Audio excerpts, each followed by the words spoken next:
Day 4 of testimony in the John Skelton preliminary exam focused heavily on Skelton's own words and movements in the hours before his 3 sons disappeared. The judge heard from a Michigan State police detective about the messages Skelton sent before Thanksgiving 2010 when the boys went missing, and from a former FBI agent who analyzed his cell phone activity. 11 Investigates' Melissa Andrews is in Adrian. Mel, tell us about this digital evidence.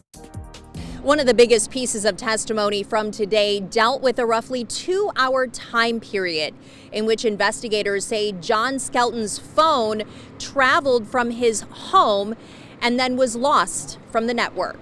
A former FBI agent analyzed Skelton's cell records from November 25th and 26th of 2010. He testified that on Thanksgiving, Skelton's phone connected to towers near his home for much of the day, but early the next morning connected to towers about 19 miles away in the general area of Lazy River Campground. So by 4:29, does that mean that target phone is moving from that residence?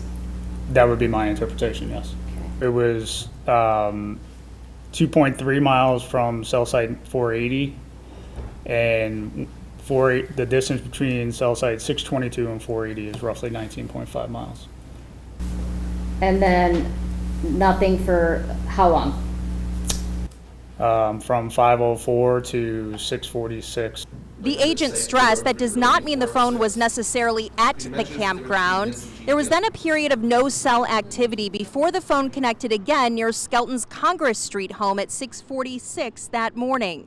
The judge clarified that the phone had moved a considerable distance, and the agent testified it would not have connected to those towers if it had remained at the Congress Street house. Jurors also heard from a Michigan State police detective about Yahoo chats recovered from a computer. In one conversation 8 days before Thanksgiving, Skelton wrote about his deteriorating relationship with wife Tanya, saying she wants to be alone, then she will be alone. He also wrote, "Tomorrow is my last day of pain," and said he had given away all of his possessions. The detective also testified about a 2025 prison interview in which Skelton claimed he gave the boys to people associated with what he called underground sanctuary.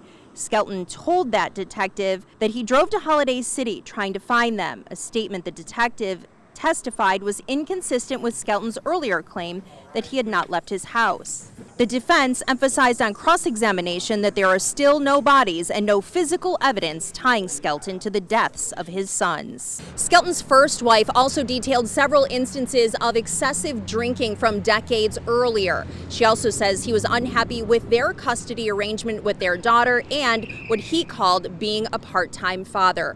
Court resumes at 10:30 Monday morning. There is no hearing tomorrow. Reporting in Lenawee County, Melissa Andrews, WTOL 11.